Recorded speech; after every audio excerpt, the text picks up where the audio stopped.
जिसको भगवान शिव अपने पास में रखे हैं, यह साधारण नहीं है। शिव मंदिर में जब आप कभी जाएं, शंकर भगवान की, कभी ऐसा मौका लगे कि आपको लगे कहीं आपका यश कम हो रहा हो, आप जानते हो कि मुझको यह काम करवाना है और यह काम आगे हो ही नहीं रहा है, यह फाइल आगे बढ़ ही नहीं रही,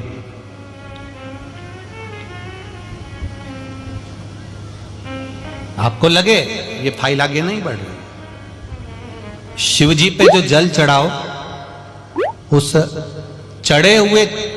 जल को जब आप थोड़ा सा लेकर आते हो, आपको बताया था ना कि खाली लोटा नहीं लाना चाहिए, खाली कलश शंकर जी के मंदिर से वापस नहीं लाना। शंकर भगवान को जल चढ़ाया, चढ़ाने के बाद थोड़ा सा जल हाथ में या कटोरी में या कलश में झेल लिया, भले 2 बूंद लाओ पर अपने घर पर लेकर आओ। उस 2 बूंद जल का भी स्पर्श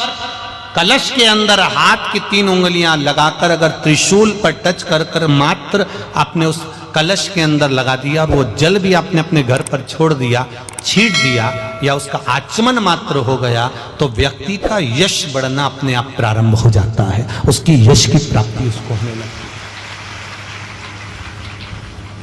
उसको यश की वृद्धि होने लगती,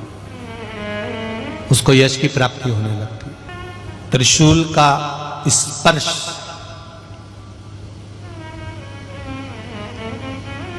एक बहुत अच्छी बात कहना चाहेंगे,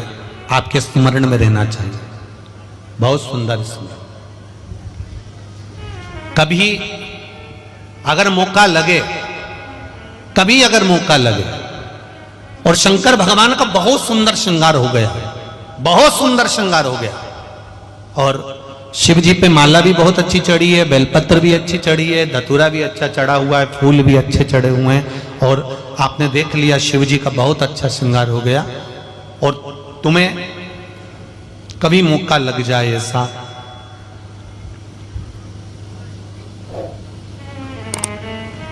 और तुम्हारे पास में एक अच्छी सुंदर सी माला हो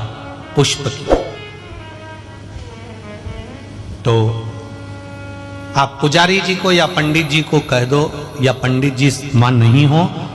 शिव जी का अच्छा श्रृंगार हो गया हो, तो वो माला केवल त्रिशूल की,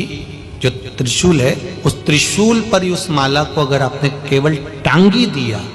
तो भी आप उन्नति की सीढ़ी पर आगे बढ़ना प्रारंभ कर देते। पर किस समय पर? जब भगवान का पूर्ण श्रृंगार हुआ, पूर्ण श्रृंगार शिव जी का हो गया और माला तुम्हारे हाथ में है, और तुमने देखा भगवान का श्रृंगार हो गया। अब शिव जी पे अगर माला चढ़ाऊंगा और श्रृंगार गिर जाएगा, तो उस माला को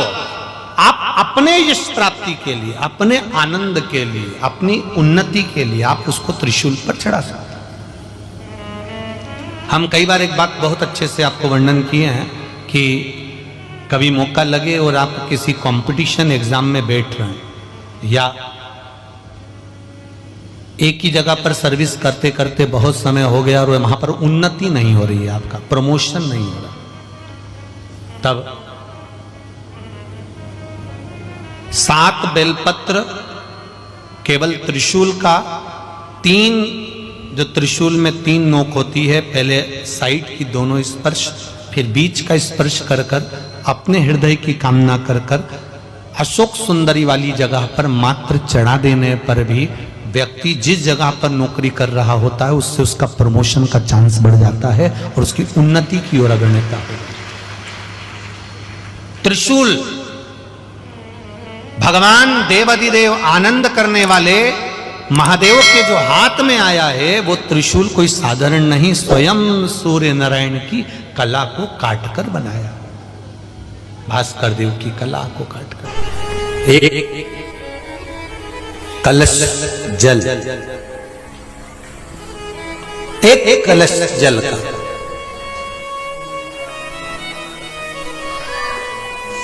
एक बेलपत्र, कभी कोई विशेष कार्य है, अटक रहा है, बहुत दिन से लगे हो, नहीं हो रहा, एक कलश जल, एक बेलपत्र। शिव मंदिर में जब बेलपत्र लेकर जाएं, बेलपत्र रखी सीधे हाथ में, उसके ऊपर रख लिया कलश, उसमें जल भरा हुआ हो, अपनी कामना कर कर मंदिर में पहुंचकर कलश को उल्टे हाथ में लेकर बेलपत्र को पहले अशोक सुंदरी वाली जगह पर, ये डंडी का जो भाग है जहां से पानी बहता है, अशोक सुंदरी की जो जगह होती है, और ये पत्ती उस जगह पर उसको रख दें, अशोक सुंदरी वाली जगह पर। और शंकर भगवान को सीधे हाथ में जल लेकर अशोक सुंदरी वाली जगह पर जल समर्पित कर कर शंकर भगवान के चारों ओर जल छोड़कर फिर शिव जी के शिवलिंग पर जल समर्पित करें। लगभग 2 या 3 सोमवार लगातार प्रतिदिन एक बेलपत्र समर्पित करें। और अगर आपने लगातार 2 सोमवार या 3 सोमवार कर लिया तो जो अटका हुआ कार्य है ना, मेरा देव अधिदेव महादेव उसमें सफलता प्रदान कर देगा, ये विश्वास।